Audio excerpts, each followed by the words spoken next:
La mécanique était celle-là. Si vous voulez, Clinton et Obama, il faut remonter à Obama et Clinton, les artisans, les marionnettistes. Et patatras, elle se révèle, elle est jeune, mais plus débile encore que Biden, c'est le moins que l'on puisse dire. Fuck you money. Fuck you money. La fuck you money, c'est-à-dire j'ai assez d'argent pour être libre et pour vous envoyer paître si je ne suis pas, si vous essayez de m'asservir. Il m'a dit, mais oui, mais vous savez, moi je connais très bien tous les prix des gratte-ciel de Manhattan. Ouais. À $1000 près, les prix. Je crois très sincèrement que cette élection de 2020 ne s'est pas passée dans la transparence la plus totale, c'est le moins que l'on puisse dire. Des spécialistes en informatique, en machines à voter, etc., qui m'ont tous dit, je dis bien tous, que c'est très facile, enfin, quand on a un certain niveau, de truquer. On l'a assassiné, enfin on a essayé de le tuer, vraiment. C'était à 1 millimètre près. Profond, vous savez, tous les pays ont des états profonds. Ce sont les gens qui tiennent les leviers de l'administration, qui tiennent le levier de la police, de l'armée, du complexe militaro-industriel, c'est des milliards, du pétrole, des pharmacies. Et très bien, Big Pharma, c'est des dizaines, des centaines de milliards de chiffre d'affaires. Donc voilà, ce sont des gens qui ont le pouvoir, les grands fonds de pension, hein, les BlackRock, les Vanguard, Monsanto en agriculture, sont des gens qui brassent des milliards, qui ont le pouvoir, qui n'ont pas du tout envie ni de le partager, ni de le céder. Ça, c'est clair que quand il dit ce type, il est dangereux pour le système, en tout cas pour la manière dont on gère le système, donc il faut s'en débarrasser.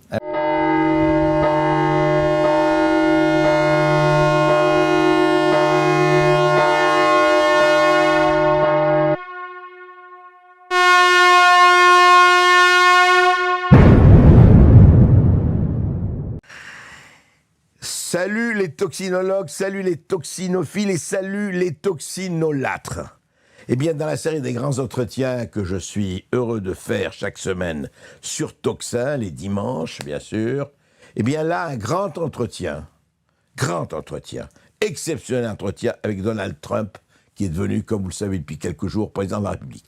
Il n'est pas là, il est occupé, il est très occupé en ce moment, mais moi, il se fait que je l'ai connu. Pas bien, mais quand même assez longuement pour pouvoir vous en parler. Donc, on va en parler de ce qu'était Donald Trump, de ce qui a fait Donald Trump, et de ce qui fait que Donald Trump est revenu comme un comeback kid et a gagné les présidentielles après 4 ans d'absence, et des présidentielles ô combien incroyables. À tout de suite. Alors André, on va revenir sur ces 8 années qui séparent donc votre première rencontre avec donc Donald Trump en février 2016 jusqu'à aujourd'hui et sa toute récente donc, victoire pour la 2e fois en tant que président des États-Unis.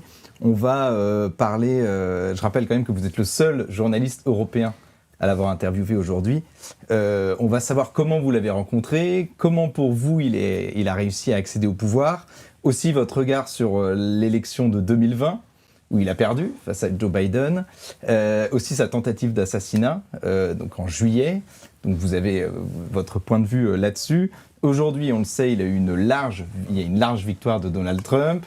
On va parler de ses soutiens, Elon Musk, mais aussi Robert Kennedy Jr. Et quel sera l'impact de Donald Trump sur la politique étrangère. Je rappelle évidemment qu'il faut liker, qu'il faut partager les vidéos, qu'il faut s'abonner.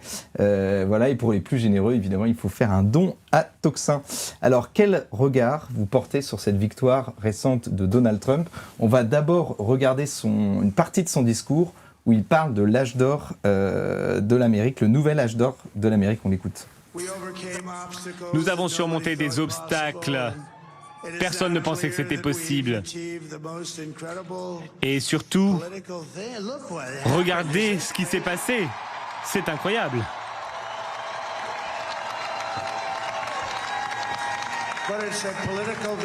C'est une victoire politique jamais vue dans notre pays. Je tiens à remercier les Américaines et les Américains. Merci pour cet énorme honneur. Merci de m'avoir élu 45e et 47e président des États-Unis. À chaque citoyen, je tiens à dire, je vais me battre pour vous, pour vos proches, pour vos familles, pour votre avenir. Chaque jour, je vais me battre pour vous. Avec chaque muscle de mon corps, je ferai tout ce qui est en mon pouvoir pour garantir la sécurité aux États-Unis, pour vous apporter l'avenir que vous méritez, que vous et vos enfants méritez. Ça va être l'âge d'or des États-Unis. Voilà ce qui va se passer. Voilà, ça va être l'âge d'or des États-Unis. Voilà ce qui va se passer. Est-ce que vous pensez que c'est toujours possible, un nouvel âge d'or pour les États-Unis aujourd'hui? D'abord, ce qu'il faut dire quand même, c'est l'énergie de ce type. Ouais. On peut dire ce qu'on veut, on peut l'aimer, le haïr, être indifférent. Mais c'est toute sa vie, ce qui est extraordinaire, quand il dit, et il dit, vous savez, on nous a dit que c'était impossible, eh bien on l'a fait. Ce type, encore une fois, Donald Trump, a cette espèce d'énergie, et cette espèce surtout de dire, bon, allez, j'ai échoué, on a essayé de me tuer, dans tous les sens du terme, on en reparlera, on a essayé de m'effacer, on a essayé vraiment de m'effacer de la surface de l'histoire, et ben je reviens, et je reviens, et je recommence, et je recommence, et je gagne, et je gagne, et comment il gagne? Et vous savez que tout Trump s'est battu sur les winners et les losers, les gagnants et les perdants. Ça a toujours été, même quand il n'avait rien à faire avec la politique, c'était ça. Je réussis, je réussis, je réussis. Et quelquefois j'échoue, et quelquefois je me casse la gueule, si je peux me permettre cette expression, mais je remonte. Vous savez, tomber 8 fois, se relever 9. Et c'est passionnant parce que ça dit beaucoup de choses, d'abord, de l'Amérique. Ça dit beaucoup de choses, et pour moi, c'est une leçon, il faut le dire. Ça veut dire que jamais abandonner, jamais dire, mais à quelque niveau? Là, c'est le niveau de Trump, président des États-Unis, mais ça peut être au niveau de n'importe lequel d'entre nous. C'est à ne pas croire que, voilà, c'est fini, j'arrive pas, non, je peux pas le faire, qu'est-ce que vous voulez que je fasse? Je suis trop petit pour ça, je suis trop pour ça, et trop mince pour ça, et puis j'ai pas le temps, et puis j'ai pas envie. Écoutez, que chacun vive comme il veut, mais qu'il pense d'abord à sa cohérence et au fait qu'on peut toujours se battre. Je crois que c'est une assez belle leçon de courage et de détermination. Et alors, vous pensez que Donald Trump peut faire surgir un nouvel âge d'or pour les États-Unis? Écoutez, on n'en sait rien. C'est vrai que les problèmes sont très forts. Alors, âge d'or, je ne sais pas. C'est peut-être, vous savez, dans la rhétorique et au lendemain d'une victoire, on a envie. Je pense qu'il a envie de ça. Mais je ne sais pas si ce sera l'âge d'or ou pas. Je sais en tout cas que si il a été élu, vous l'avez dit, avec une marge aussi impressionnante. C'est vrai qu'il a eu le vote populaire. C'est la première fois. En 2016, c'était Hillary Clinton qui l'avait devancé dans le vote populaire. Il a vu les grands électeurs. On connaît le système américain. Là, il a eu le vote populaire, les grands électeurs, le Sénat, la Chambre des représentants, très probablement, les gouverneurs, en tout cas la majorité de gouverneurs. C'est une victoire quand même extraordinaire, eu égard à ce qu'on disait, que ça va être très serré, etc. Voilà. etc. Et comment se fait-il qu'à chaque fois, enfin depuis un petit moment, depuis le Brexit on va dire, les médias régulièrement se trompent justement sur ce genre d'élection? Vous savez, je crois qu'il y a quelque chose qui joue, qui est le fait qu'il y a des sympathies et des antipathies. Je dirais des haines ou des enthousiasmes, et que quand même ça joue. Vous savez, les sondages, moi j'ai toujours pensé que les sondages, je ne vilipende pas les sondages, je ne dis pas que c'est rien, mais ne jamais oublier que la carte n'est pas le territoire. Et j'aime cette phrase, en tout cas pour moi. Vous savez, Victor Hugo disait que le calembour est la fiente de l'esprit qui vole. Et je crois que souvent les sondages sont les crottes de la démocratie qui trottent. Je pense que ce ne sont pas les sondages qui font l'élection, c'est très bien, à l'instant T comme on dit, mais franchement, qui va acheter des photos défraîchies et déjà dépassées? Donc voilà, ça c'est quelque chose qui revient à chaque fois. Alors les sondages quelquefois ont tout juste, quelquefois tout faux, mais c'est quand même, heureusement d'ailleurs, les électeurs, les votants qui font le destin de la politique. Alors, c'est la victoire de Donald Trump, c'est aussi la défaite de Kamala Harris. Alors, il y a beaucoup, notamment de journalistes, qui ont expliqué que les Américains n'étaient pas prêts encore à élire une femme de couleur. Alors, pour vous, j'ai l'impression que c'est pas le seul là, c'est argument. magnifique. Non, ils sont allés encore plus loin. C'est-à-dire qu'en fait, dans l'esprit, le peuple américain sur les crétins n'a pas compris qu'il fallait élire la candidate que nous avons, nous, élite, nous, intellectuels, nous, experts, nous, sachants, sachant de plateau, philosophes de sous-préfecture et autres, nous avons choisi. Et comment vous, le peuple, les gueux, vous êtes incapables de comprendre que nous savons mieux que vous ce qui est bon pour vous. C'est ça. Alors, vous n'avez pas élu une femme noire, donc vous êtes raciste. Mais on a bien vu que Donald Trump faisait des scores records chez les Afro-Américains, qu'il faisait des scores records chez les Latinos, alors qu'il avait, lui, demandé à bâtir un mur face au Mexique, et qu'on a essayé de l'embêter avec l'histoire des Puerto Rico, que Puerto Rico était vraiment une espèce de marécage et tout ça. Eh bien, voilà, on dit, regardez comme il est raciste, regardez comme il est discriminant. Eh bien, c'est drôle. Pourtant, une majorité d'électeurs sont allés vers ce raciste hitlérien. Pourquoi ? Parce que les électeurs ne raisonnent pas que les électeurs... Est-ce qu'il va m'aider à améliorer mon pouvoir d'achat ? Est-ce qu'il va aider à mon train de vie ? Est-ce qu'il va aider à améliorer même un peu ? Et qu'est-ce qu'il a dit tout le temps ? Est-ce que vous êtes mieux au bout de 4 ans de Biden que vous étiez au bout de 4 ans de mon mandat ? Les gens, en tout cas une majorité de gens, ont répondu. Alors vous savez, je crois que le rêve secret d'un certain nombre de gens est celui du dramaturge Bertolt Brecht. Il ne pensait pas à lui comme ça, il disait, vous savez, quand un jour dans un pays, le peuple maugréait contre le gouvernement, eh bien le gouvernement excédé décida de changer de peuple. Beaucoup de gens ont le rêve de dissoudre le peuple. C'est vrai qu'il nous embête un peu, il est pas obéissant, quoi. De le dissoudre et puis de le wokeiser aussi, parce que Kamala Harris avait aussi cette étiquette-là de candidate woke, qui est une espèce Elle cochait toutes les cases du wokisme offensif, du LGBT. Vous savez, c'est extraordinaire. C'est-à-dire que ce qui s'est passé ici en 2011 avec le colloque qu'ils ont demandé aux socialistes, je reviens à la France, on disait, écoutez, les ouvriers et les employés nous ont quittés, la classe ouvrière nous a quittés, elle n'est plus chez nous, elle est au Rassemblement National. Eh bien, nous, on va s'occuper, nous, la gauche, on va s'occuper des racisés, des femmes, des discriminés, du genre, etc. Et alors, ça a été le triomphe aux États-Unis, la chose, et on s'est dit, ça y est. On s'est dit, la majorité ne veut plus entendre parler biologie, je veux être un homme, me marier avec une chèvre, avoir des relations intimes avec un arbre centenaire, et si vous ne pensez pas que je peux me marier avec un fourmilier tamanoir, c'est que je suis absolument discriminant, raciste, mussolinien. Voilà, donc à un moment donné, vous savez, il y a ce qu'on appelle un bon sens, et les gens se disent, attendez, vous allez un peu nous laisser là, on a d'autres problèmes actuellement de savoir si j'ai envie d'être un millefeuille. Voilà le problème. Donc, les gens ont réagi, et c'est vraiment heureux que les gens réagissent en disant, écoutez, revenons un peu au réel. Revenons un peu à la réalité. Les Mexicains et aussi les Afro-Américains, qui ne sont pas si beaux que ça, sont plutôt conservateurs et se sont retrouvés dans le discours de Donald Trump. J'ai adoré ces journalistes, notamment des journalistes français, en reportage aux États-Unis, interrogeant un conducteur afro-américain, il dit, alors vous votez pour Kamala Harris ? Il dit, pas du tout, je vote pour Trump. Mais comment ? Vous êtes noir et vous votez pas une femme noire ? Magnifique. On assigne à résidence. Qui sont les racistes ? Quand vous assignez à résidence des gens, parce que t'es noir, donc tu dois voter comme ça, ou t'es blanc, ou t'es albinos, tu dois voter... Enfin, c'est grotesque. Vous voyez cette espèce d'œillère complètement idéologisée. Voilà, tel est avec tel, et voilà. Mais qui sont les racistes qui font l'apartheid, là ?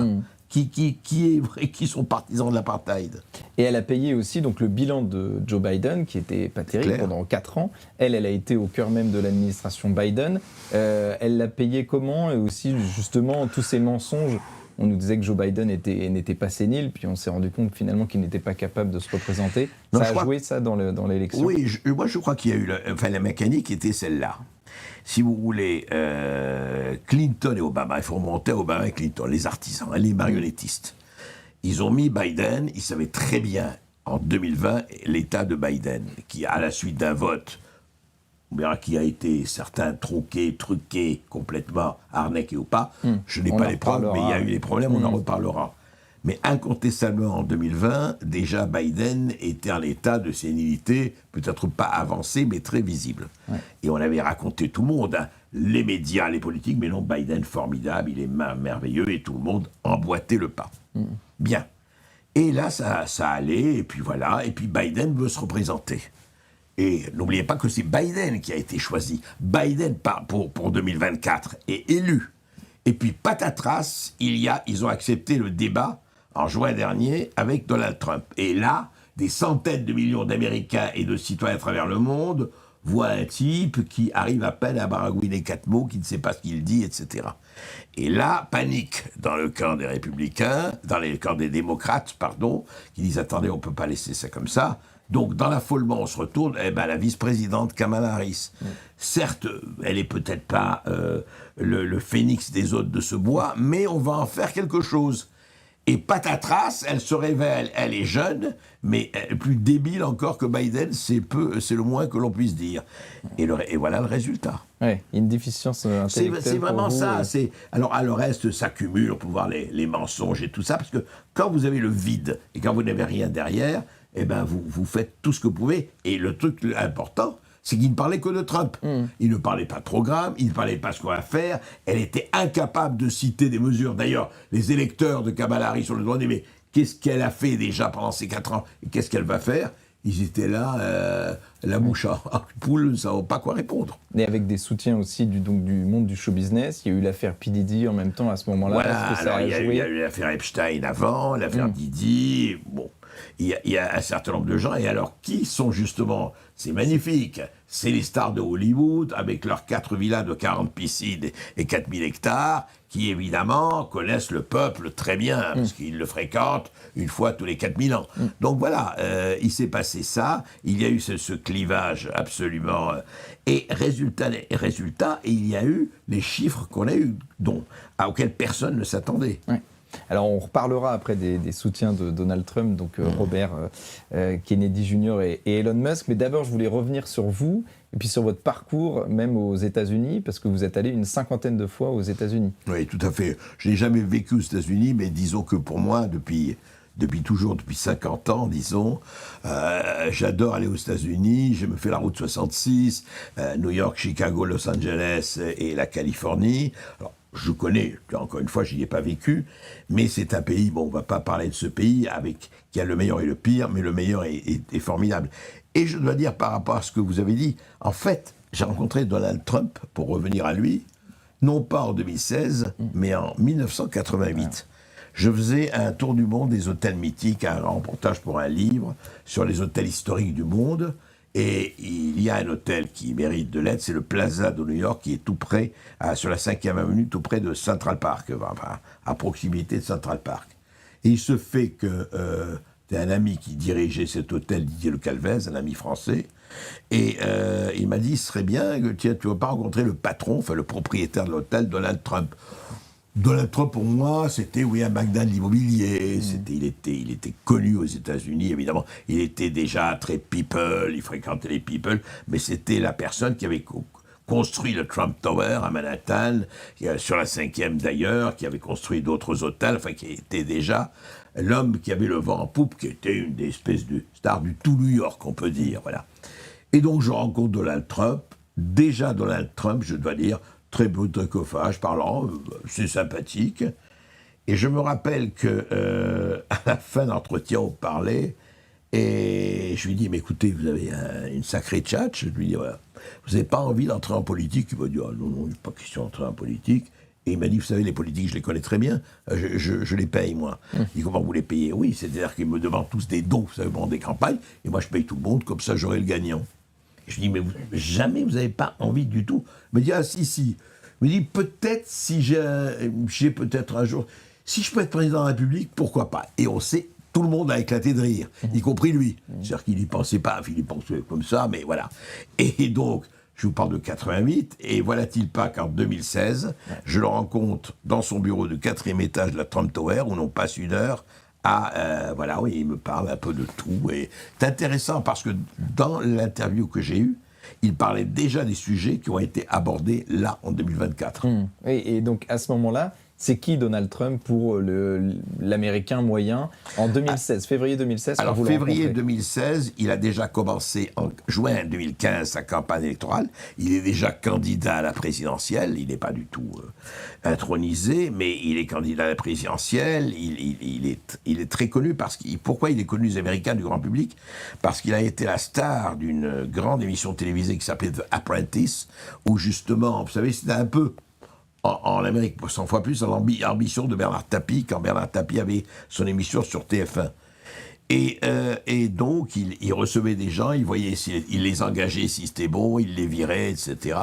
Et il a eu une notoriété nationale avec The Apprentice. Et puis, il passait dans toutes les grandes émissions de télévision, Barbara Walters, et puis Oprah Winfrey, et puis toutes les autres. Enfin, c'était qui aujourd'hui le déteste, mais c'était le chouchou vraiment des médias à l'époque, mais il n'était pas en politique, donc tout allait bien. Et c'est de 2004 à 2015, il y a le fameux You're Fired. C'est ça, cette émission télévisée, tout en continuant ses activités immobilières, ses jets privés et tout ça. Et pour lui, déjà, le sens extrêmement aigu, il faut le dire, et on l'a vu encore là, de la communication. Comme par hasard, ces hôtels, ils appellent tous les Trump Hotels, les Trump Towers, il y avait tout Trump. Vous allez au Trump Tower, les mugs, les serviettes, les poupées, là, Trump. C'est-à-dire qu'il avait un sens très aigu, il faut voir, parce que c'était quand même du business et de la communication. Le faire savoir et le savoir-faire. Et déjà, il a réussi à imposer une marque, c'est-à-dire Trump. Absolument. C'est une marque. La marque Trump était déjà imposée nationalement aux États-Unis bien avant qu'il ne pense à faire de la politique, en tout cas, bien avant qu'il ne s'engage en politique. Et ce Trump, cette marque, c'est le symbole de la réussite, du succès, du rêve américain. En Amérique, vous savez, le succès n'est pas considéré comme un péché, comme une espèce de maladie honteuse, quoi. Et encore une fois, je me raconte ça parce que je l'ai raconté, mais moi, ça m'a vraiment frappé, vous savez, quand je suis allé voir ces meetings en 2016, je suis allé voir de mon côté, il avait donné des meetings, évidemment. Déjà, il remplissait les terrains de football américain. J'y suis allé, je crois, en Alabama et au Mississippi. 35 000 personnes par moins 3 degrés, en train vraiment de... et froid, bourré, pas bourré, rempli, vous voyez. Oui. Faut attention aux mots. Et j'interroge les gens, je dis qu'est-ce que vous faites? Vous, l'un dit employé, l'autre ouvrier, le troisième manutentionnaire, je sais pas. Et je dis vous gagnez combien, vous? Alors là, me disait $1 500 par mois, $2 par mois, mais la petite classe moyenne. Et je dis mais attendez, je comprends pas. Vous gagnez ça, vous êtes le peuple, et vous suivez un multimilliardaire. Il dit mais justement, on le suit parce qu'il est multimilliardaire. Je dis mais je comprends pas. Il dit lui, il peut mettre ni acheter ni vendu. Lui n'a pas besoin d'argent et d'être tenu par ça, il a son propre argent. Et ça, en Amérique, les gens font confiance plutôt que le contraire. Oui, il a une liberté de ton totale, d'ailleurs, on l'a tout de suite vu. Et ça s'appelle, c'est l'Amérique qui dit ça, un Américain me disait ça s'appelle le fuck you money. Fuck you money. La fuck you money, c'est-à-dire que j'ai assez d'argent pour être libre et pour vous envoyer paître si je ne suis pas, si vous essayez de m'asservir. Parce que justement, alors on dit que c'est un fils à papa, Donald Trump. Alors son père était aussi dans l'immobilier assez riche, mais il a quand même réussi à bâtir un empire bien plus conséquent que son père. Beaucoup plus conséquent. Son père était millionnaire, lui est milliardaire. En tout cas, à l'époque, il a perdu beaucoup d'argent depuis qu'il est en politique.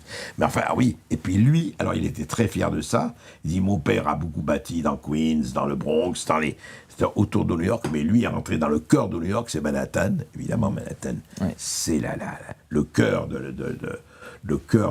New York. Et il était très fier d'avoir bâti acheté, et notamment Tiffany's, la fameuse. Et Tiffany's, il a construit sur Tiffany's. Enfin, j'ai raconté dans mon livre Les raisons de la colère, comment. C'est-à-dire que c'est un très bon, comment dirais-je, c'est un très bon manœuvrier. C'est un businessman, c'est un homme d'affaires, et il sait dealer. Et quand il dit, vous savez, il m'a dit, mais moi je connais bien les travailleurs, je connais bien tout ça. Il est dans l'immobilier, donc il les voit, il va voir les chantiers. C'est pas le type qui reste dehors, il va passer tous les jours sur les chantiers à l'époque. Et je me rappelle qu'il m'avait raconté que son père lui disait, parce qu'il allait avec son père, attention, il collectionnait les loyers, par exemple. Le père était propriétaire, et il m'a raconté une histoire, je me rappelle, ça m'avait... Il a dit, mais vous savez, mon père m'a dit, c'est très simple, quand tu vas sonner à une porte dans les loyers, juste quand tu as sonné, mets-toi de côté. Il dit, mais pourquoi tu veux que je mette de côté? Il dit, parce que le type peut arriver avec un truc d'eau bouillante et te l'envoyer à la gueule. Ah, oui. Donc, mets-toi de côté, parce qu'on ne sait jamais ce qui se passe. Oui, parce que le type, il n'a pas envie de payer, ou c'est un mauvais payeur, ou il est en retard. Voilà. Donc, il a eu tous ces conseils, ça c'est sûr, par son père. Il a été formé par cela.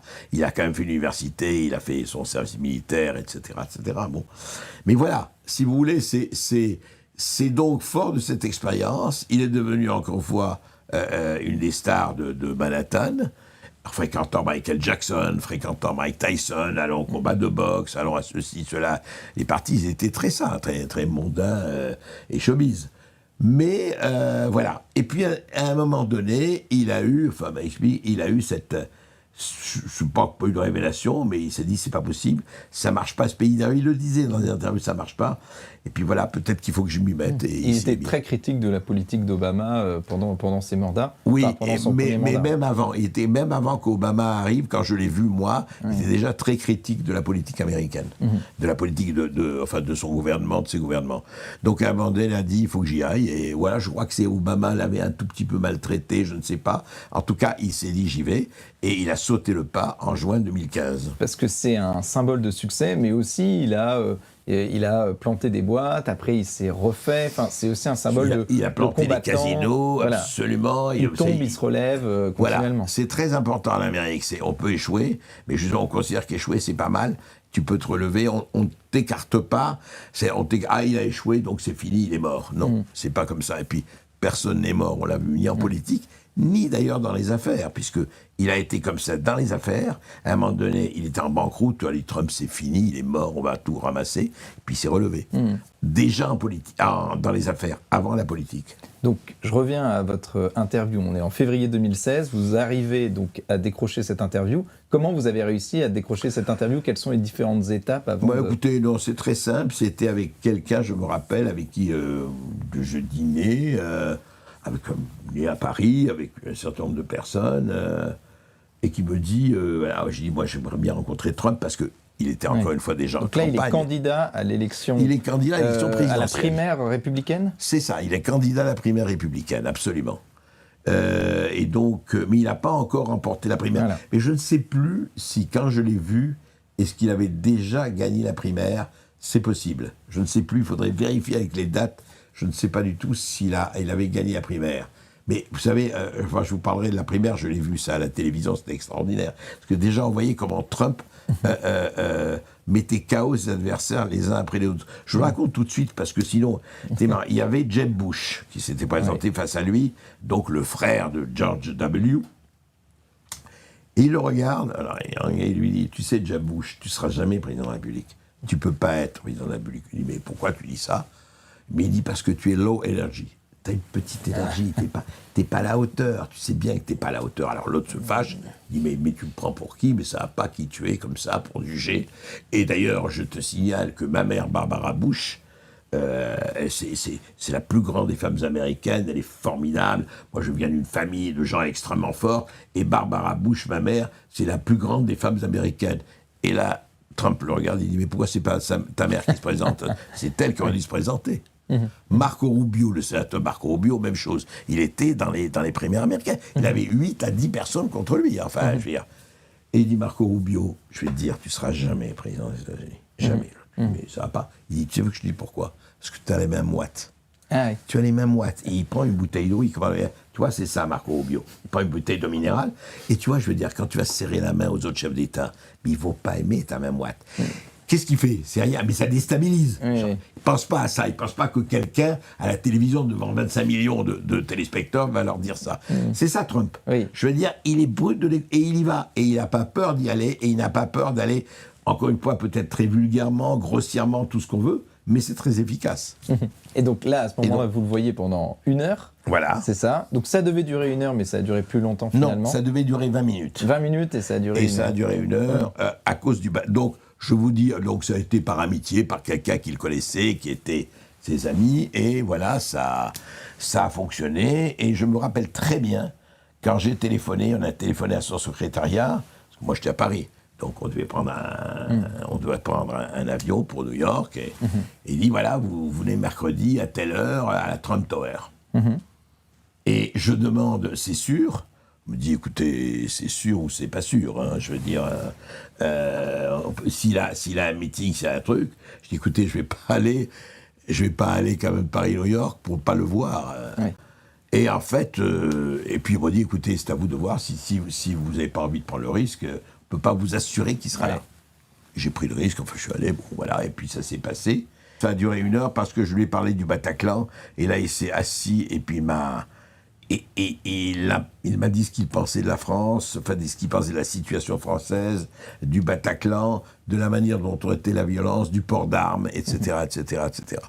Donc c'est vrai que ça a été...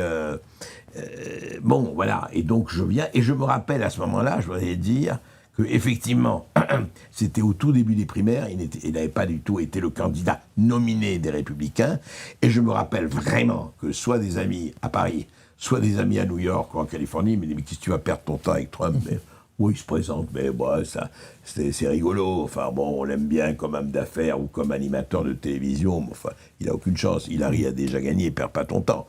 Je me rappelle, mais c'était le discours général, d'ailleurs, jusqu'à presque la veille des élections, hein, il faut rappeler. Oui, il ne gagnera jamais la primaire des Républicains, il a gagné la primaire, et voilà, après il a gagné l'élection. Il ne gagnera jamais la présidentielle, il a gagné la présidentielle, il ne reviendra jamais, il est revenu, c'est toujours ça. Et comme vous disent les Américains, never say never. Donc voilà, c'était très intéressant, et je voudrais rappeler, mais vous le montrez après, que c'est vrai qu'en 88, à un moment donné, il m'a dit... mais oui, mais vous savez, moi je connais très bien tous les prix des gratte-ciel de Manhattan. Ouais. À $1000 près, les prix de vente, enfin ce qu'ils valent. Je dis à $1000 près, il me dit oui.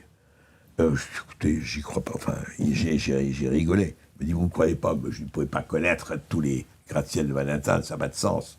C'est pas possible. Il me dit, mais écoutez, on va faire un truc, c'est très simple. Vous allez aller dans une agence immobilière à New York, n'importe laquelle, je ne les connais pas toutes, il y en a 400 000, enfin 400, et vous allez choisir des buildings, évidemment pas le Chrysler, pas l'Empire State Building, pas les tours jumelles, elles existaient à l'époque.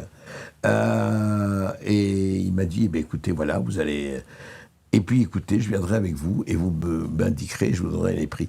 Et ce qui m'avait frappé, vraiment, je l'ai raconté ça, mais c'est qu'il me parlait des immeubles comme un berger parle de ses moutons. Vraiment, comme un paysan parle de ses vaches. C'est ça, il connaît le bâtiment. C'est pas comme les gens qui sont milliardaires. Je veux dire ça, mais c'est très important. C'est pas les milliardaires qui gagne sur les monnaies, qui spécule à la bourse. C'était pas ça son truc. Oui, comme Elon Musk. C'est un enraciné quand même. C'est-à-dire, ce sont les fusées, les matériaux des fusées, les matériaux des voitures. Lui, c'était l'immobilier, le béton, l'acier, le verre et tout cela. Vous voyez, il connaît. C'est-à-dire, c'est pas des gens... dans le réel. Voilà, c'est pas non plus les GAFAM qui jouent sur les algorithmes et c'est vraiment du matériel. Et je crois que ça joue. Qu'on le veuille ou pas, je ne dis pas que c'est bien ou pas bien, mais ça joue cela. Donc voilà, c'était très intéressant. Donc, et quand je l'ai revu, et pour parler et le Bataclan, si vous voulez, on en parlera, mais c'était vraiment ça. Si vous écoutez l'interview là, qu'il m'avait donnée à l'époque, il parlait de quoi ? De l'immigration, de l'insécurité. Mais vraiment, c'est pour ça le mur, quand on parlait du mur. Et c'est revenu, ça. Vous avez vu que Biden et Harris sont revenus sur le mur. Ils ont fait beaucoup de brèches pour laisser rentrer des millions d'immigrants. Tout était là. Et puis c'est vraiment un type qui s'intéressait aux gens, qui disait pas, oui, moi, pour faire de la démagogie. Il s'intéresse aux gens. Il est vraiment. Et donc, il m'a dit, je comprends pas, vous, les Français, comment des gens ont pu rentrer dans une salle de concert, à 3, et tirer pendant 3 heures sur la foule, sans que personne ne bouge. Il dit, vous voyez, c'est très simple, c'est que les balles vont dans un seul sens. Mais si des gens avaient porté les armes, peut-être qu'il y aurait des balles dans l'autre sens. Et vous voyez, vous acceptez ça, vous acceptez l'ouverture des frontières, vous acceptez tout. Comment vous pouvez... Moi, je suis allé, il m'a parlé de Bruxelles, il m'a dit, mais Bruxelles, c'était formidable. Paris, j'adore, je suis allé... Mais qu'est-ce que c'est devenu Paris ?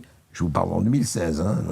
Et c'est incroyable parce qu'aujourd'hui, ce sont des sujets qu'on continue d'aborder encore plus fortement qu'il y a 8 ans. Alors vous expliquez donc, dans votre livre qui s'appelle « Donald Trump, les raisons de la colère », vous parlez de ces électeurs qui ont été présentés par les médias mainstream comme des ploucs, des rednecks, des sans-dents.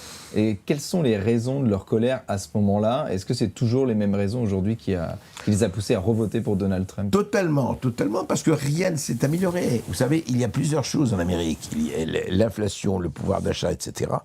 Et il y a, parce qu'on ne parle pas de ça, on dit, la baisse de l'espérance de vie. En Amérique, aujourd'hui, on meurt plus tôt qu'il y a 20 ans. aux États-Unis. On se dit, mais c'est pas possible, pas aux États-Unis. Et oui, le nombre d'obèses, le nombre de malades, le nombre de drogués, la drogue, le fentanyl et compagnie. Moi, c'est vrai, je suis allé récemment, enfin, il y a à San Francisco, à Los Angeles. Honnêtement, le centre de San Francisco, je l'ai jamais vu comme ça, avec des gens complètement, mais complètement écrasés, terrassés, drogués, en train de se traîner sur les trottoirs. À Californie, quand même. Alors, avant, il y avait les hippies. C'était autre chose. Là, il y a les gens drogués à mort au fentanyl, des drogues de synthèse, vous savez, de bas prix, enfin, très bon marché. C'est terrifiant, quoi. Et vous avez vu, d'ailleurs, en 50 ans, ces États-Unis qui ont complètement changé. Totalement changé. C'est-à-dire que, si vous voulez, alors, dans les villes, vous voyez, Californie et New York aussi, enfin... Et c'est très drôle parce que New York, moi je l'ai vu au moment où c'était encore une ville du tiers-monde. Dans certains quartiers, on ne pouvait pas rentrer. Le New York des années 70, c'était la drogue. Vous aviez vraiment dans Avenue A, Avenue B, vous aviez les seringues, des héroïnomanes dans les rues, etc. Et bien, est arrivé un maire qui s'appelle Rudy Giuliani, qui est toujours un des grands soutiens de Trump. Il disait tolérance zéro. Mais à partir du moment où je vois quelqu'un qui casse les vitres, eh ben, il sera sanctionné. Je peux vous dire que la violence et la délinquance à New York a diminué de 50%. Toujours pareil. Et lui, ce qu'il veut, lui et d'autres, c'est rétablir ça. C'est-à-dire dire, attendez, on ne peut pas laisser faire et laisser aller n'importe quoi comme ça. Alors il y a aussi, vous avez parlé de l'insécurité, aussi l'immigration massive qui joue beaucoup dans le vote Trump, qui a beaucoup joué en 2016. Oui, et y compris des Latinos et des Afro-Américains qui n'en peuvent plus cette immigration. C'est intéressant. Et les gens pensaient, oui, mais attendez, ça c'est les Blancs, évidemment, ces Blancs oppresseurs qui ne veulent plus voir ça. Non. Parce qu'il y a une question de pouvoir d'achat. Plus vous aurez des migrants, plus votre pouvoir d'achat va baisser, c'est sûr. Ça n'a rien à faire avec le racisme ou quoi que ce soit, mais vous avez... Le gâteau est comme ça. Si le gâteau, vous le divisez en 10 ou en 15, ça va. Si vous le divisez en 1000, eh ben, ce qui va vous rester, c'est 3 grains de riz.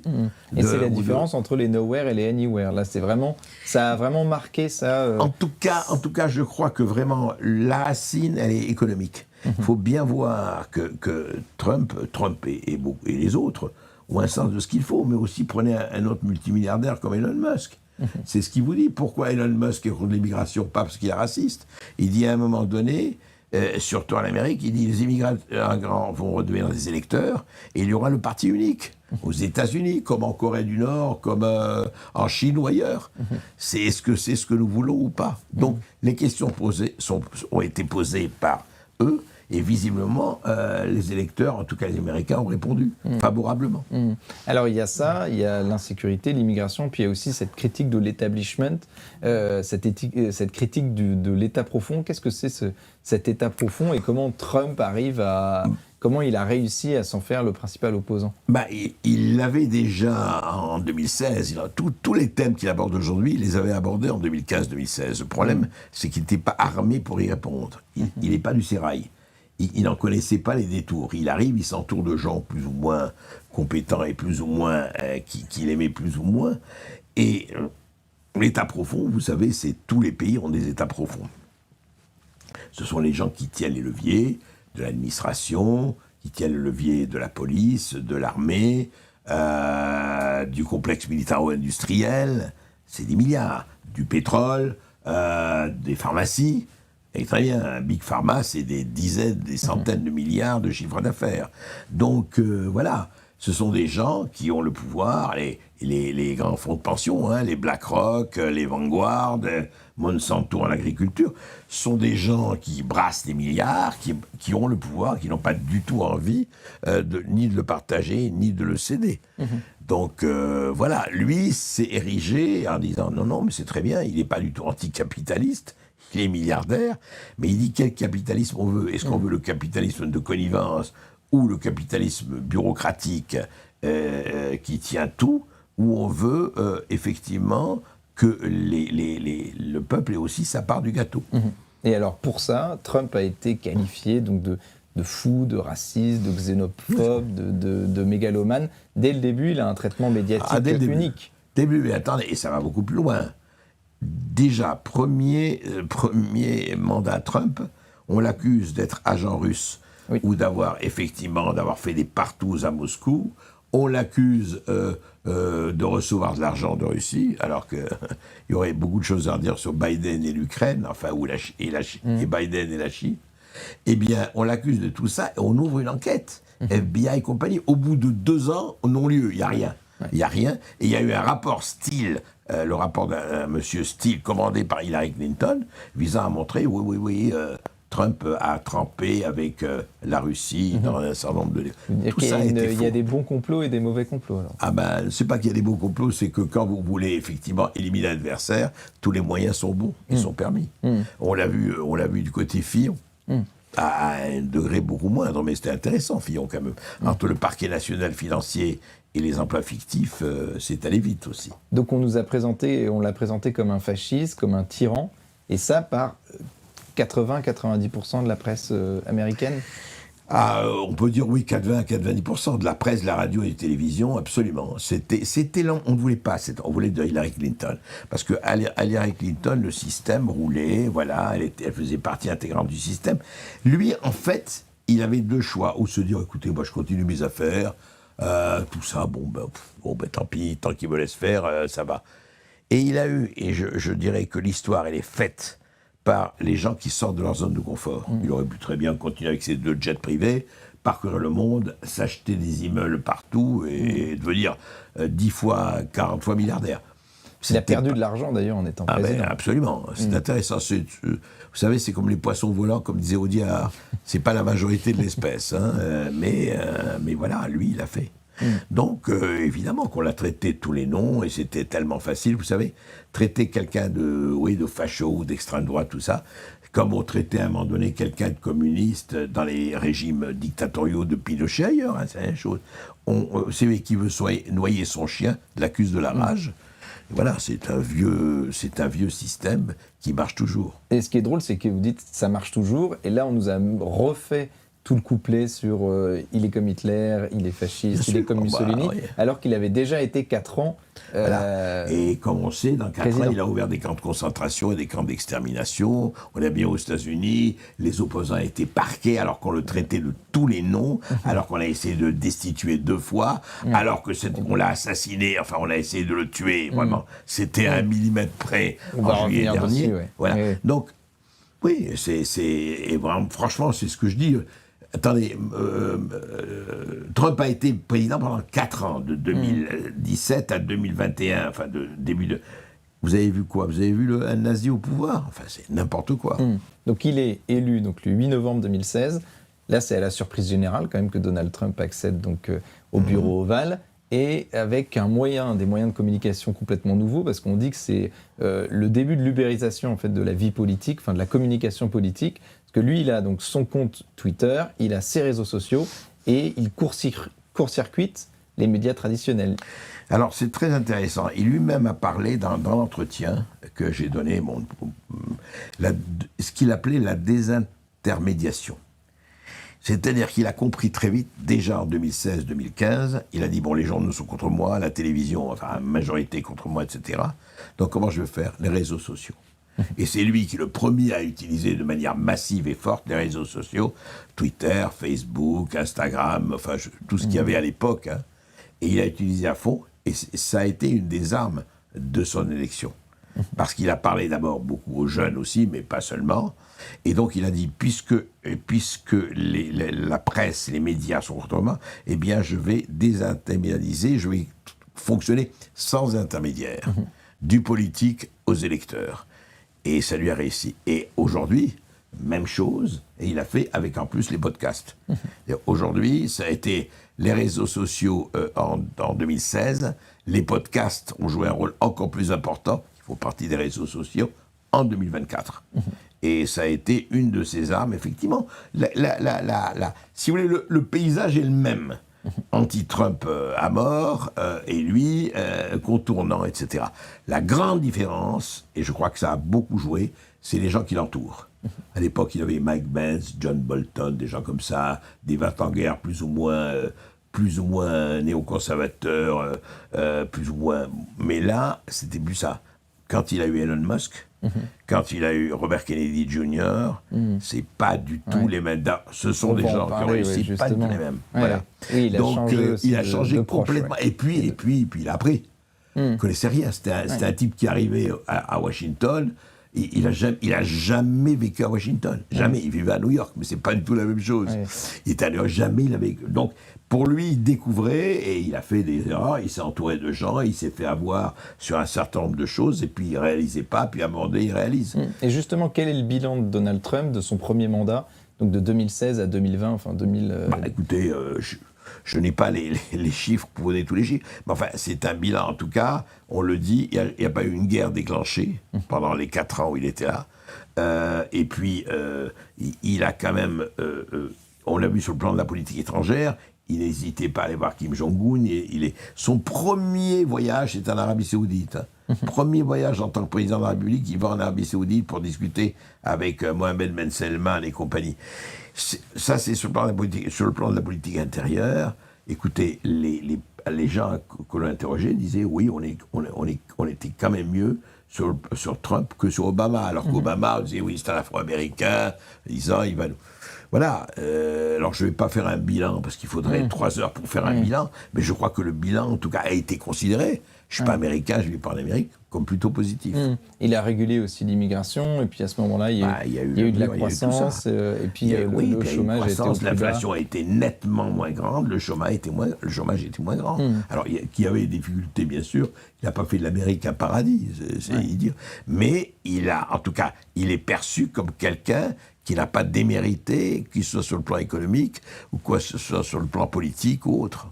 Et on va voir pourquoi il a perdu en 2020. Non, mais n'oublions pas, vraiment, c'est très important, que jamais un président de la République en exercice n'a été attaqué directement et frontalement comme il l'a été en 2016-2021. Jamais. Donc un acharnement médiatique, mais aussi judiciaire. Non, vous parlez judiciaire, pas seulement médiatique, politique, et voilà. Et donc on va pas s'égarer là-dessus. Jamais quelqu'un. Et puis, encore, quand on a appris qu'il allait revenir. Et puis, attendez, c'est pas fini le scandale. Quand vous voyez une Stormy Daniels qui, 40 ans après, dit oui, il m'a harcelé, il m'a presque violé une prostituée, vous savez, etc. Je signale que quand M. Clinton a eu l'histoire avec Monica Lewinsky, il a été attaqué, mais pas à la moitié du quart du centième de la manière dont a attaqué Donald Trump. Donc franchement, il faut voir, tout a été tenté contre lui. Tout. Mais vraiment, y compris, on va peut-être en parler, y compris l'assassinat. Voilà. Alors Trump, à ce moment-là, donc, est président, il y a le Covid. Donc là, nous sommes en 2020, 2021. Lui, il minimise donc la gravité du virus à ce moment-là.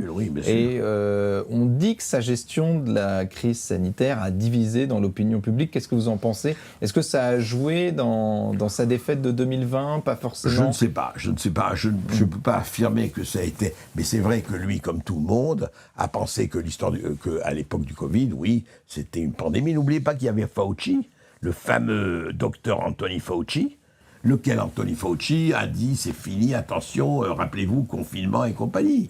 Et quand Donald Trump a parlé d'hydroxychloroquine, il en a parlé, c'est pas seulement en France qu'on en a parlé, on a dit mais vous rigolez, c'est un poison, etc. Faut pas rappeler toutes les polémiques qu'il y a eu là-dessus, mais il a assez vite pris conscience, il a eu le Covid d'ailleurs, il a été à l'hôpital, mais il a assez vite pris conscience qu'il y avait des effets secondaires et qu'on lui racontait des histoires. Alors je ne dis pas que sa gestion a été bien, mais formidable là-dessus. Mais honnêtement, il était, comme tous les chefs d'État occidentaux et pas seulement, il a été pris en disant, voilà, c'est une pandémie, des millions de gens, rappelez-vous, les modélistes, des millions de gens vont mourir. C'était terrible. Et après, on a commencé à voir que c'était beaucoup plus compliqué que ça. Donc, est-ce que ça a joué pour 2020 Non, je ne crois pas, pour une raison extrêmement simple, puisque, si vous voulez, ça a joué, mais je ne sais pas si c'est ça qui a joué. Je crois que ce qui a joué, on peut le dire, c'est d'un côté, effectivement, il n'était pas arrivé à convaincre les Américains, peut-être, de ce point de vue Covid et du point de vue de l'économie, c'était pas hallucinant. Et puis d'un autre côté, surtout, il faudra parler, je ne sais pas encore une fois, où sont ces 20 millions de voix Voilà, on va en qu'on avait parler, eues. Oui, non, justement. mais parlons-en maintenant. Parlons-en, parce que donc, Donald Trump a été pendant un mandat président, son bilan est plutôt positif. En face de lui, il a donc Joe Biden, qui n'est pas le plus charismatique des démocrates, Non, on peut et pas dire pourtant, il perd face à Joe Biden. Comment vous l'expliquez? Écoutez, on Comment vous expliquez cet échec? ne peut pas avoir de preuves, et je n'en ai pas, je veux dire, mais il y a quelque chose, on a bien vu que là, il y avait je ne sais pas combien, 60 millions pour les démocrates, et que 20 millions de voix démocrates se sont perdus, se sont évaporés. Biden, Je ne sais pas si en vous avez les chiffres 2020, exacts. j'ai les chiffres Oui. avec 81 millions d'électeurs. Et là, Harris a 67 millions d'électeurs, sachant que Clinton en avait eu 65 millions. Donc il y a une sorte de boom. Alors, est-ce que c'est Joe Biden qui a... D'où viennent ces 20 millions de voix que Joe Biden a vu? C'est formidable, parce que je ne pense pas qu'il y ait eu un boom des naissances, en tout cas à ce point aux États-Unis, ou alors vraiment, il faudrait aller voir comment ça se passe du point de vue génétique. Il y a un problème. Je crois qu'il y a un problème. Encore une fois, on le saura un jour peut-être, quand on aura des preuves. Mais enfin, je crois très sincèrement que cette élection de 2020 ne s'est pas passée dans la transparence la plus totale. C'est le moins que l'on puisse dire.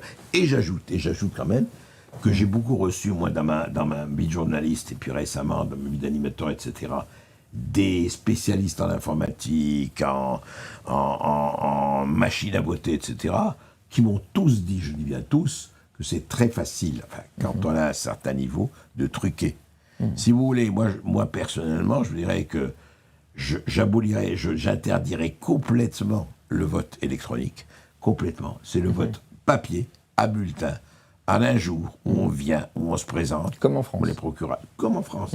Et puis le vote par correspondance, qu'on a heureusement interdit en France, mais qui est totalement en valeur aux États-Unis.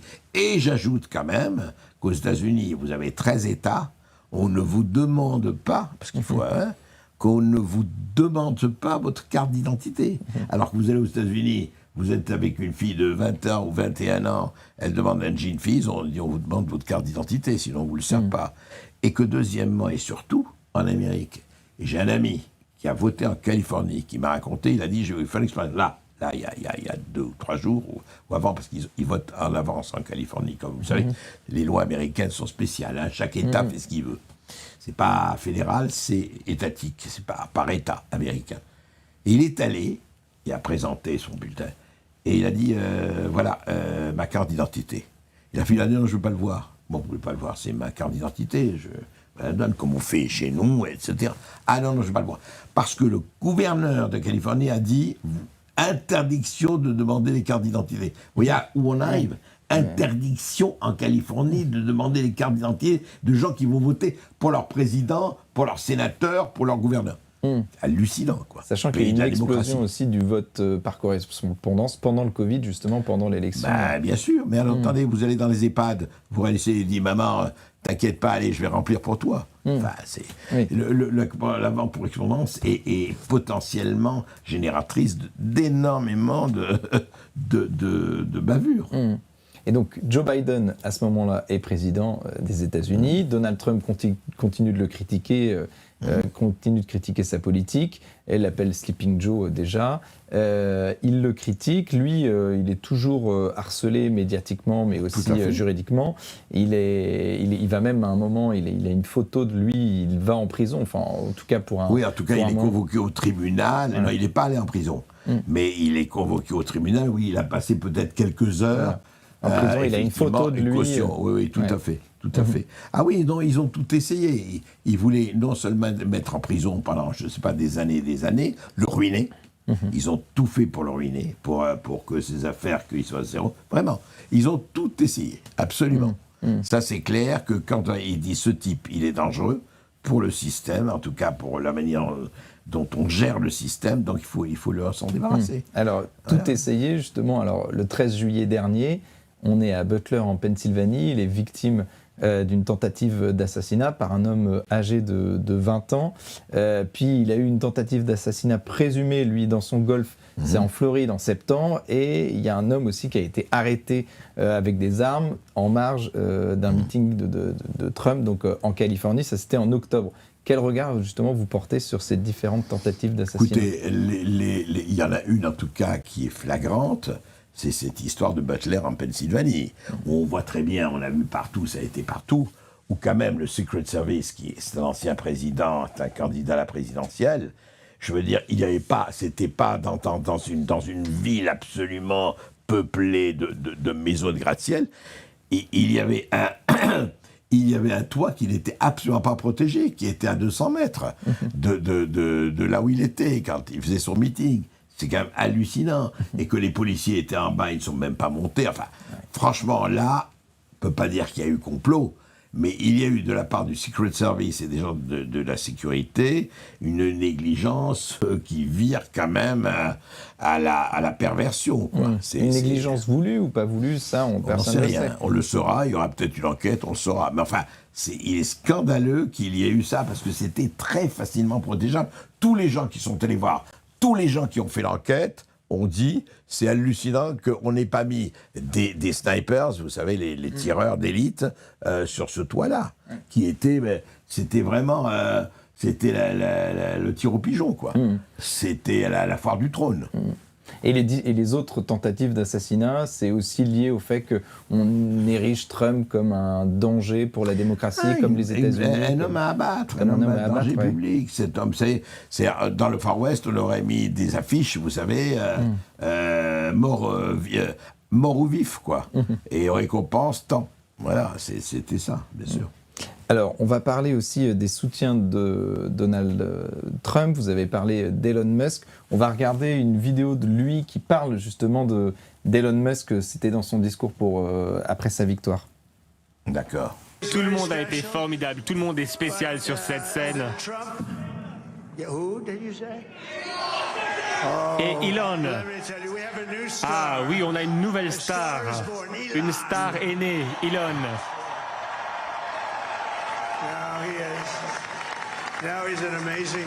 Oui, il est formidable. On a passé du temps ensemble et on a passé du temps à Philadelphia et dans différentes régions de la Pennsylvanie. On a fait campagne. Il a envoyé une fusée dans l'espace il y a 2 semaines. J'ai vu cette fusée, je l'ai vu revenir et j'ai dit, Elon, c'est toi qui as fait ça? Il a dit, oui, oui. Et j'ai dit, qui d'autre peut faire ça? Est-ce que la Russie sait faire ça? Non. La Chine? Non.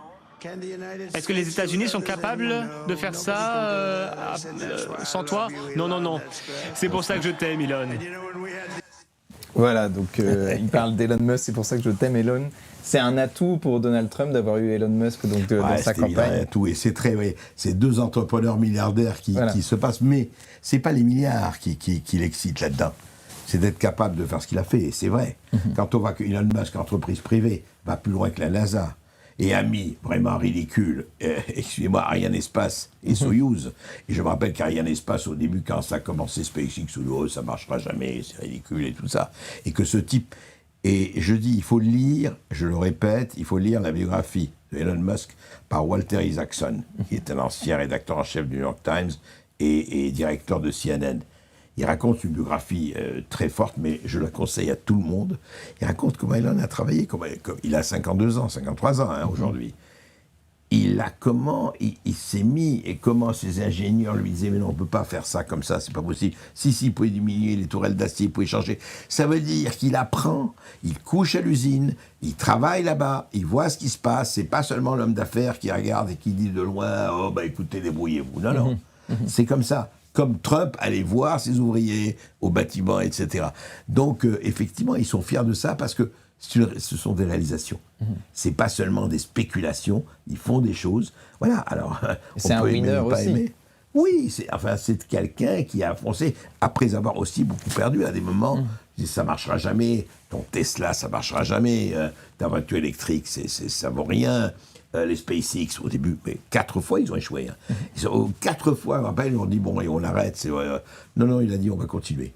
Et c'est lui à chaque fois qui poussait non, ok, on a échoué, mais on va continuer, on va pas arrêter. Donc il représente la réussite. Mais oui, c'est la persévérance. C'est je n'abandonne pas, je ne quitte jamais, je ne dis pas ouais ça marche pas, tant pis. Voilà. Et vous savez, il y a peu de gens qui font ça. En général, on dit bon je suis pas arrivé, allez, je vais faire autre chose. Non, je vais y arriver. Donc je fonce, je creuse, etc. Donc oui, et comme Elon Musk représente de ce point de vue quelque chose, il a réussi. Et puis, n'oublions pas, c'est très important. C'est Twitter, c'est X. Et si Elon Musk n'avait pas Twitter aujourd'hui, je ne sais pas si Trump aurait passé. Parce que Twitter est devenu l'un des rares, sinon le seul, espace public de liberté. Il faut le dire. C'est pas Google, c'est pas c'est pas Instagram, c'est pas non. Les autres ont des instruments de censure. Dont on est victime d'ailleurs régulièrement sur écoutez, Toxin. je ne vous le fais pas dire, et pas seulement Toxin, mais c'est vrai qu'il faut en parler. Voilà, tandis que ça a permis pendant cette campagne, et pour nous aussi ailleurs, pour vous, pour nous, pour tout le monde, ça a permis justement d'avoir des points de vue différents et des informations qu'on n'avait pas ailleurs. Et ça aussi, c'est un des grands apports d'Elon Musk, il faut le dire. Qui défend à la fois une idéologie, enfin en tout cas des idées très libérales, et à la fois du protectionnisme. Parce que c'est pas justement ce qui marche. Mais parce que eux, ils veulent, soyons clairs, hein, si on veut parler... Eux, ils s'occupent du peuple américain. Non pas qu'ils se fichent du reste, mais quand Trump dit à l'Europe, écoutez, pour l'OTAN, vous voulez être défendus, mais nous, on est 65% du budget de l'OTAN. Si vous voulez, mais il faut payer plus. Voilà, ce sera ça, sa théorie. Alors, on dira, oui, il faut que l'Europe se... Oui, enfin, il faut que l'Europe... Mais réunissez-vous. Mais comment vous allez vous réunir, justement? Est-ce que vous êtes capable de vous mettre en puissance? On ne voit pas très bien comment se passer, mais c'est le problème. Alors, il y a un autre soutien, pour le coup, de Donald Trump, c'est Robert Kennedy Jr., qui a été un véritable lanceur d'alerte pendant le Covid. Il pourrait être ministre de la Santé, en tout cas c'est ce qu'a affirmé Donald Trump. On regarde quand il parle de Robert Kennedy Jr., puis après on en parle. Les Américains ont repris le contrôle de leur pays. Une dernière chose, au nom de ce formidable groupe de personnes, des personnes qui travaillent dur, de formidables personnes, on peut rajouter quelques noms. Robert Kennedy Jr., qui va nous aider à redonner la santé à l'Amérique.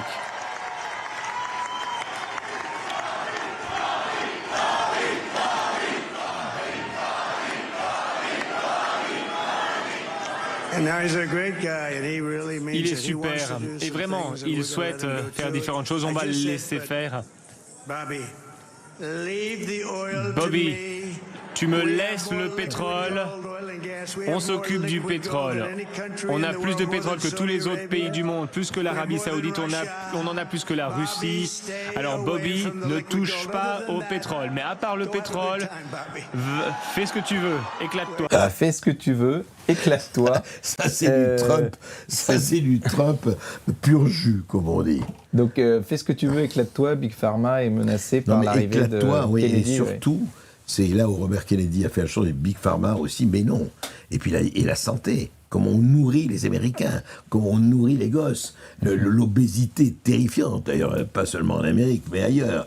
C'est-à-dire, qu'est-ce que vous leur mettez dans la bouche et dans le ventre? On va s'en occuper. Quels sont les poisons que vous laissez passer? Et puis, évidemment, les produits pharmaceutiques. Vous savez qu'il a fait 2 livres sur le Covid, sur les vaccins, enfin les vaccins ARN messagers, sur les effets secondaires, sur la manière dont les labos ont fonctionné, sur cette arnaque extraordinaire, en tout cas cette arnaque, tout ce qu'il y a eu du point de vue business. Il a écrit 2 très gros livres là-dessus, donc lui, il va, à mon avis, s'il est mise la santé, il va pas chômer. Ouais, il va y avoir du rififi chez Big Pharma. Et quel va être l'impact de Trump aussi dans sa politique donc internationale? Il a expliqué qu'il mettrait un terme à la guerre en Ukraine en 24 heures. Bon, ça paraît compliqué, mais vous pensez qu'il peut y avoir un impact dans cette élection? À 24 Donald heures, Trump? peut-être pas, non, Ouais, c'est comme l'âge d'or, vous voyez. Mais ce qu'il peut y avoir absolument, et je pense que ça peut jouer de manière très forte, c'est qu'encore une fois, il ne faut jamais oublier, Trump est un négociateur. C'est quelqu'un qui a appris à négocier dans l'immobilier et ailleurs, mais il va voir les gens. C'est-à-dire, lui, il ne dit pas, il n'y a rien à faire. Poutine, quand j'ai entendu Poutine, vous vous rappelez encore, il dit, c'est le valet, Trump, c'est le valet de Poutine, tout ça, grotesque. Ce qu'il y a, c'est qu'il va aller voir Poutine, comme il va voir Zelensky ou les Ukrainiens, en disant, bon, maintenant, vous arrêtez, on ne peut plus continuer comme ça, vous laissez votre peuple crever, etc. On va arrêter, ça ne sert à rien, et on perd son temps. Au Moyen-Orient, il va aller... D'ailleurs, c'est très intéressant. Vous avez vu que la Hamas demande la paix, il y a eu, depuis 48 heures, 24 heures, il y a eu un changement, même au Proche-Orient. Donc il va dire aussi bien à Netanyahou, attends, arrête, il faut pas arrêter de faire n'importe quoi, mais il va dire aussi au Hamas et à l'Iran aussi, vous savez que lui était contre l'octroi de 6 milliards de dollars à l'Iran qu'ont fait Biden. Donc il va dire aux gens, écoutez, il ne va pas jouer le gendarme, mais quelque part, peut-être là, il va pouvoir faire le faiseur de paix. En tout cas, il va dire, arrêtez, on ne peut pas aller loin et on ne va pas laisser faire. Pas par souci moral de la paix, au mondial de la paix, mais il va dire on ne peut pas continuer comme ça, si vous voulez, à semer le chaos, et le chaos n'arrange rien. Et en même temps, il va défendre très fortement ce qu'a fait la Chine, les importations, les tarifs douaniers, le protectionnisme, comme vous disiez, et évidemment, ça va jouer. Maintenant, je crois qu'il va être un facteur de paix, en tout cas un facteur d'apaisement. Je ne dis pas qu'il retourne la paix, hein. Ça ne se fait pas en un tournement, mais je pense qu'il va être un facteur de paix par rapport à l'administration Biden, ça c'est clair. Alors pour la France, parce que pour nous, donc nos auditeurs pour la plupart sont français, qu'est-ce que ça va changer cette élection? Parce qu'on dit beaucoup que les États-Unis aiment mettre, que nous serions donc les vassaux des Américains. Est-ce que l'arrivée de Donald Trump va changer quelque chose? Est-ce qu'on va être plus libre? Est-ce qu'il va... Écoutez, je vais vous dire, l'arrivée de Donald Trump va changer simplement. Qu'est-ce qu'on va faire? On sera face à nous. Pour la première fois depuis longtemps, on s'abritait sous le parapluie. Le parapluie, on dit oui, d'accord, du point de vue, voilà, on est là, mais en même temps, le parapluie avait de sacrés trous.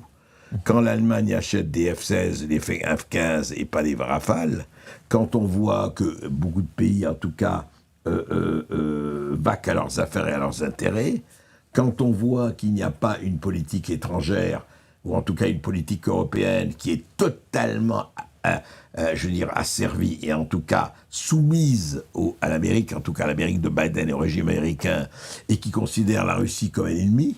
Enfin, rappelons-nous SWIFT, rappelons-nous le sabotage du gazoduc, rappelons-nous tout ça, et rappelons-nous quand même l'admirable Bruno Le Maire qui disait « nous allons mettre à genoux l'économie russe ». Et quelle économie a été mise à genoux? Quelle économie aujourd'hui, où on est, avec 300 000 milliards de dettes, avec nous achetons du pétrole à l'Inde, qui est du pétrole russe, que nous payons 15% plus cher.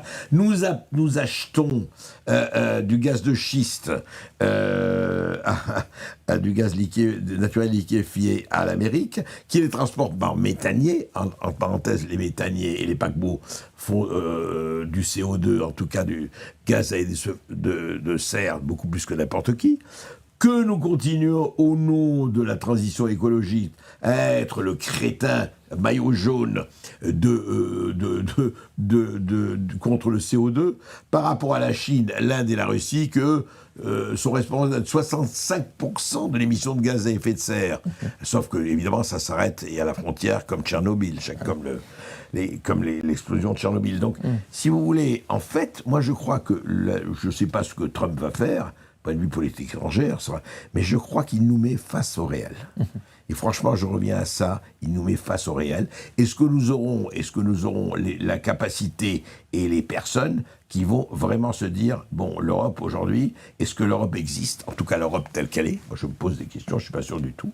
Est-ce que l'Europe a pris la bonne voie? Oui, il y a une puissance européenne. Oui, 400 millions d'habitants. Oui, un certain nombre de choses. Mais un certain nombre d'industries. Mais quand on voit qu'on a tout bradé pour le tertiaire, et on voit comment est notre agriculture ouverte à tout vent, et nos agriculteurs qui sont dans l'état où ils sont, quand on voit que l'industrie pratiquement, je ne dis pas a disparu, mais enfin des grands pans du génie français sont partis en Chine et ailleurs, quand on voit que les médicaments, les Doliprane et compagnie sont maintenant fabriqués tout là-bas, voilà. Qu'est-ce qu'on fait? Eh ben, on a laissé faire. On se dit, mais oui, mais tout va bien. On met la poussière sous le tapis, on se passe la patate chaude et on verra. Sauf qu'aujourd'hui, Trump va précipiter le choc avec le réel. Alors, comment il va se passer, douloureux ou pas? Je crois qu'il va être quand même relativement douloureux. Alors, pour conclure, on dit que cette victoire, c'est donc la victoire de l'Amérique profonde. Aujourd'hui, en France, on a une France profonde qu'on appelle la France périphérique, que Christophe Guilluy a appelée la France périphérique. Vous pensez qu'un jour, la France peut avoir son champion de la France profonde, de la France périphérique, comme ça a été le cas aux États-Unis? La seule chose qu'on peut dire, je ne sais pas, je l'espère, on l'espère tous, maintenant je crois que nécessité fait loi. Si malheureusement, vous savez, la sécurité, si malheureusement la violence, si malheureusement la sécurité, pas seulement la sécurité de la violence, la sécurité culturelle, la sécurité alimentaire, la sécurité du pouvoir d'achat, la sécurité de savoir qu'est-ce que je vais devenir, la sécurité de savoir si à la banque j'aurai encore le droit de prendre mes avoirs ou pas, et on me laissera combien 200 € par mois, 2000 € par mois. Tout ça, les gens, on le voit très très bien. Ils se disent l'angoisse de l'avenir. Alors évidemment, on va pas vivre dans l'angoisse, heureusement. Il faut vivre, enfin il faut avoir et jouir de la vie, mais justement, est-ce qu'on va laisser à une partie de la classe moyenne française les possibilités de jouir de la vie? On va encore les enfoncer dans une espèce d'angoisse et d'inquiétude toujours plus grande. La menace de la précarité, la menace de tout cela. Je crois que c'est ça. Alors, est-ce que de cette situation vont jaillir le ou les groupes? Alors, je vais vous dire, je crois que c'est possible, mais à une condition, à deux conditions. Le courage. Est-ce qu'il y a encore du courage? La volonté, est-ce qu'il y a encore de la volonté? La vision à long terme, est-ce qu'il y a encore de la vision à long terme? Et surtout, cheviller au corps la nécessité du bien collectif. Il n'y a pas que l'individu, il y a un bien collectif, le bien du pays, le bien de la population de son pays, essayer de l'améliorer. S'il y a encore cela, eh bien, on peut espérer que jaillissent, en tout cas que viennent des gens qui vont essayer de reprendre ça en main. Je ne dis pas que c'est facile, mais encore une fois, vous savez, il y a eu en 40 et dans d'autres périodes de l'histoire de France et d'ailleurs, il y a eu des périodes beaucoup plus sombres, d'où on est sorti. Donc, je reste optimiste. Merci beaucoup André Berkoff pour cet entretien un peu exceptionnel avec vous. Chers auditeurs, avant de partir, je vous invite évidemment à liker, à partager les vidéos, à vous abonner à notre chaîne YouTube, à faire un don aussi pour les plus généreux d'entre vous. Et nous, André, on se retrouve donc dimanche prochain à 13h pour un nouvel entretien. Merci encore. Merci.